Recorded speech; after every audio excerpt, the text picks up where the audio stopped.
যেতিয়াৰ পৰা নৰেন্দ্ৰ মোদী ভাৰতত প্ৰধানমন্ত্ৰী হৈছে সিদিনাখনৰ পৰা তেওঁ সদায় এপিল কৰি আছে যে বিজেপিক ভোট দিব নালাগে। জাতিক যদি আজি অমানিশাৰ এন্ধাৰৰ পৰা পোহৰৰ বাট দেখুৱাৰ কাম হিমন্ত বিশ্ব শৰ্মাই কৰিছে, আমি হিমন্ত বিশ্ব শৰ্মাদেৱৰ কাষত অসমীয়া জাতি আজি জাতি গোষ্ঠী নিৰ্বিশেষে আজি থিয় দিব লাগিব, সেয়া সময়ৰ আহ্বান। নমস্কাৰ দৰ্শকসকল, আহিছোঁ অন্য এটা বিষয়ৰ মাজলৈ।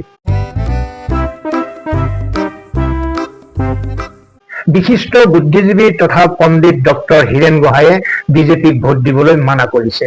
কেৱল হীৰেন গোহাঁইয়ে নহয়, ডক্টৰ নগেন শইকীয়া, হৰেকৃষ্ণ ডেকাকে ধৰি 170 গৰাকী বুদ্ধিজীৱীয়ে এখন গুহাৰি জাৰি কৰি কৈছে যে 10 বছৰীয়া বিজেপি অপশাসনৰ অন্ত পেলাবলৈ বিৰোধী একত্ৰিত হ'ব লাগিব। এই পত্ৰখন দেখি জ্যেষ্ঠ সাংবাদিক অতনু ভূঞাই সামাজিক মাধ্যমত প্ৰশ্ন উত্থাপন কৰি লিখিছে যে যদিহে ডক্টৰ হীৰেন গোহাঁই, ডক্টৰ নগেন শইকীয়া, হৰেকৃষ্ণ ডেকা আদি পণ্ডিতে মুকলিকৈ কংগ্ৰেছক ভোট দিবলৈ কোৱাৰ পাছতো তেওঁলোক নিৰপেক্ষ বুদ্ধিজীৱী হ'ব পাৰে, তেন্তে আমি বিজেপিক ভোট দিবলৈ ক'লে গদি মিডিয়া কিয় হওঁ? তেওঁ আন এটা পোষ্টত আৰু লিখিছে, কুলিৰ মাত শুনিলেই গম পাওঁ আহি পালে বিহু। ডক্টৰ হীৰেন গোহাঁইয়ে শাসকীয় দলক ভোট দিবলৈ মানা কৰাৰ লগে লগে বুজি পাওঁ আহি আছে নিৰ্বাচন। যিমানেই প্ৰশ্ন নকৰো কিয় বহাগত কুলি আহিবই, নিৰ্বাচনৰ বতৰত হীৰেন গোহাঁই ছাৰে বলকিবই। অতনু ভূঞাৰ এই বক্তব্য কিমান যুক্তিসংগত সেই বিষয়ে নিশ্চয় আপোনালোকে কমেণ্ট বক্সত লিখিব। তাৰ আগতে হীৰেন গোহাঁইৰ এনে কাৰ্যক মুখ্যমন্ত্ৰীয়ে কিদৰে গ্ৰহণ কৰিছে সেয়া অকণমান শুনি লওঁ আহক। হীৰেন গোহাঁইটো স্পষ্টভাৱে এজন কংগ্ৰেছী। তেওঁ সন্মিলিত নাগৰিক মঞ্চ নামটো নিদি সন্মিলিত কংগ্ৰেছ মঞ্চ নামটো দি দিব লাগে। তেওঁতো আজি মই দেখাৰ পৰা যেতিয়াৰ পৰা নৰেন্দ্ৰ মোদী ভাৰতত প্ৰধানমন্ত্ৰী হৈছে সিদিনাখনৰ পৰা তেওঁ সদায় এপিল কৰি আছে যে বিজেপিক ভোট দিব নালাগে। এতিয়া ৰাইজে মানে নামানে আৰু এইটো ৰাইজৰ ওপৰত কথা, আমিনো কি ক'ম। ৰাইজে মানে নামানে সেইটো বেলেগ কথা। মুখ্যমন্ত্ৰীৰ ভাষ্য আপোনালোকে শুনিলে। মুখ্যমন্ত্ৰীগৰাকীৰ দৃষ্টিত হীৰেন গোহাঁই এগৰাকী কংগ্ৰেছৰ ঘোৰ সমৰ্থক, গতিকে তেওঁৰ কথাত আচৰিত হ'ব লগা একো নাই।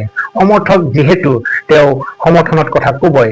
এই ক্ষেত্ৰত আপোনালোকৰ কিবা দ্বিমত আছে নেকি নিশ্চয় কমেণ্ট বক্সত লিখিব। এইবাৰ আহিছোঁ কটন বিশ্ববিদ্যালয়ৰ অধ্যক্ষ ডক্টৰ জ্ঞানেন্দ্ৰ বৰ্মনৰ বক্তব্যৰ মাজলৈ। ডক্টৰ হীৰেন গোহাঁইৰ পাণ্ডিত্যক অকাতৰে স্বীকাৰ কৰাৰ পিছতো জাতিৰ প্ৰতি পালন কৰা গোহাঁই ডাঙৰীয়াৰ ভূমিকাক তেওঁ দুৰ্ভাগ্যজনক আখ্যা দি কঠোৰ ভাষাৰে সমালোচনা কৰিছে। কি কৈছে তেওঁ অকণমান শুনো আহক।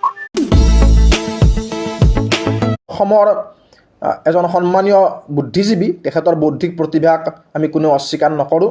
হীৰেন গোহাঁইদেৱে বিজেপিৰ বিৰুদ্ধে স্পষ্ট ভাষাত বিৰোধী দলসমূহক ভোট দিবলৈ আহ্বান জনাইছে।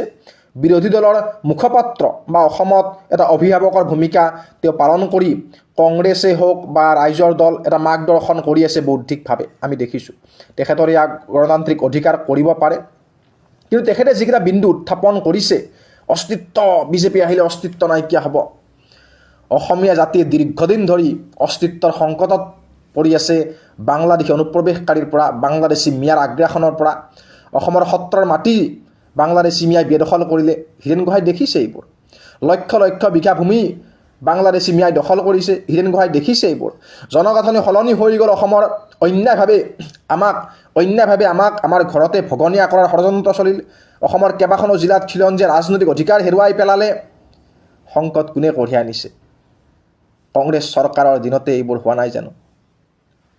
হীৰেন গোহাঁইদেৱে ছ'চিয়েল চাইণ্টিষ্ট কাকতত লিখা নাছিল জানো যে কংগ্ৰেছ দলে ছেপাৰেটিষ্ট ইছলামিক আইডেণ্টিটি ফষ্টাৰ কৰি আছে, অসমত উৎসাহিত কৰি আছে বুলি হীৰেন গোহাঁইদেৱে লিখিছিলে।